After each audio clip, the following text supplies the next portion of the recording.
di ayat ini untuk menasihatkan untuk kepada murid-muridnya. Dia akan tahu apa yang terjadi di sana. Sebab itu Yesus mengajarkan supaya berjaga untuk murid-muridnya. Nah itu, tapi sebelum kita ke sana, saya akan pendahuluan saya akan menjelaskan apa yang cerita singkat. Ini kita orang banyak, kita orang gunung atau orang mana-mana, kita biasa taruh jerat. Jerat ini untuk apa? Kita menangkap babi hutan atau apa saja. Itu orang pintar dan dia siapkan semua jerat itu. Dia jerat itu untuk menangkap babi hutan atau segala binatang liar. Yang itu binatang liar itu dia akan tidak tahu kalau itu ada segala jerat di situ. Bapak Ibu Jemaat, Tuhan yang saya kasih nama. Tapi binatang ini dia lewat jerat itu siapkan. Binatang ini dia lewat, dia sudah terjerat di situ, tapi dia tidak tahu kalau dia akan yang siapkan yang jerat itu akan datang ambil akan bunuh dia, tidak tahu dia akan makan makanan yang ada dia suka-sukaan. Tapi dia sudah dalam jeratnya, dia akan menimbun jeratnya itu. Tetapi dia masih ada bergerak, dia masih makanan yang ada dia makan, masih ada bergerak mulutnya masih makan makanan yang ada. Di sini ada jerat. Bapak Ibu, itu pendahuluan. Apakah kita ada di dalam situ? Itu pendahuluan saya, Bapak Ibu, dan tema di sini di dalam penonton nasihat supaya berjaga-jaga, tapi sampai yang sudah ada di sini kuasa doa mengalahkan maut. Di sini ada dua bagian yang kata penting di sini yang kita belajar sama-sama. Janganlah dan berjaga-jaga. Janganlah dan berjaga-jaga ini kita akan belajar sama-sama di siang hari ini, Bapak Ibu Jemaat. Kenapa pertama Yesus katakan janganlah? Dia akan tahu akan terjadi apa-apa.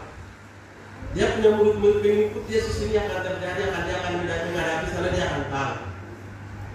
Itu sebabnya Yesus ini mengajarkan untuk dia punya murid-murid jaga hati mereka dengan dunia yang akan terjadi itu. Dengan pesta-pora dunia ini menghancurkan mereka. Yesus mengingatkan mereka untuk kepada murid-muridnya untuk menjaga kepercayaan, menjaga untuk mengajar Yesus itu kepada murid-muridnya. Itulah sebabnya bagian yang pertama kita lihat kata yang penting sini, janganlah dirimu supaya hatimu jangan diserat. Jaga hati. Kenapa Yesus katakan kepada murid-murid jaga hati? Ini penting sekali Bapak Ibu Jemaat Tuhan yang saya kasih dalam Yesus Kristus. Kita penting untuk menjaga hati kita. Kepercayaan kita terus jaga penting. Supaya dunia sekarang banyak yang lihat kepentingan dunia ini menghancurkan kita punya kepercayaan itu. Bapak Ibu Jemaat Tuhan, kita harus jaga. Itu pentingnya Yesus menegaskan kepada murid-muridnya. Tidak boleh atau melalaikan apa yang ajaran Yesus itu kepada dia murid-muridnya. Tapi apa yang terjadi dia semua akan tahu.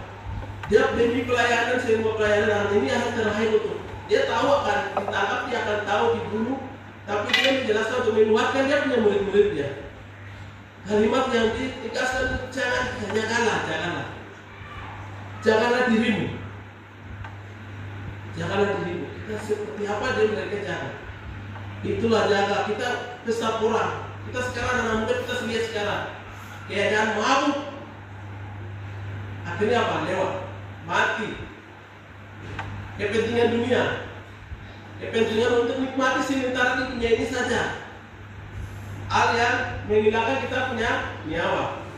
Ini hal yang banyak yang terjadi, Bapak Ibu Jemaat Tuhan yang saya kasih dalam Kristus. Kita masih anak-anak muda, kita tidak boleh ikutan. Kalau kita percaya Yesus, apa gunanya untuk kita ikut-ikutan untuk hal kepentingan dunia? Ini Yesus mengingatkan untuk kepada murid-muridnya, tapi hari ini kita firman Tuhan datang untuk kita. Apa? Kalau kita seperti Yesus, kita tidak boleh ikut itu. Kepentingan dunia tidak boleh. Ini firman Tuhan yang kita punya hati ini. Itu penting. Ayat yang ke-35, sebab ia akan menimpa semua penduduk di bumi ini. Tidak ada yang istimewa di dunia ini, Bapak Ibu Jemaat Tuhan.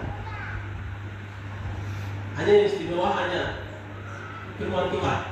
Dia tidak akan hilang dari firman Tuhan, Bapak Ibu Jemaat Tuhan. Itulah sebabnya Yesus katakan untuk dia punya murid-murid jaga hati. Semua di dunia kepentingan dunia untuk sementara akan lenyap, tidak ada. Dan tidak akan habis di dunia akan habis. Tapi akan firman Tuhan itu yang kita ada di bumi ini. Itu sebabnya Yesus meninggalkan untuk para murid-muridnya untuk menjaga setiap orang. Dan waktu tiba yang waktunya, kita juga waktu Tuhan, hari Tuhan itu beda.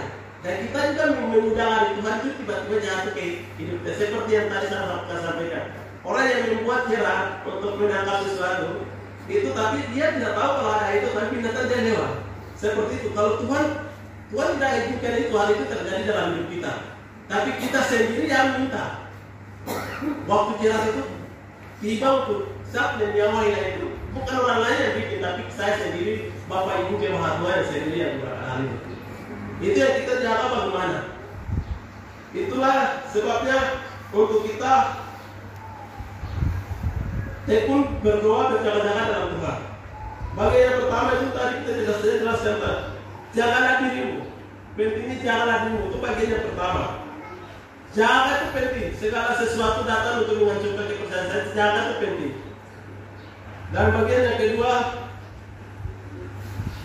berjaga-jagalah senantiasa untuk kita berdoa. Menghadapi hal itu terjadi. Yesus untuk menjelaskan dia akan terjadi dia waktu Yesus untuk akan menangkap, akan dibunuh, dia tahu waktu-waktu itu. Tapi Yesus mengajar untuk anak-anak muridnya harus berdoa. Apa yang terjadi? Kamu tidak tahu kenapa kamu tidur-tidur. Itulah sebabnya Yesus mengatakan untuk berjaga-jagalah senantiasa berdoa. Kita menghadapi segala sesuatu. Kita sudah lihat dengan kesaksian yang tadi banyak. Itu semua melalui doa. Doa itu yang bisa mengalahkan semua. Doa itu kita bisa dapat sesuatu kita yang tidak pikir punya bisa dapat. Kita berdoa senantiasa, kita berdoa, kita mengambil waktu. Ya anak Tuhan saja Yesusnya berdoa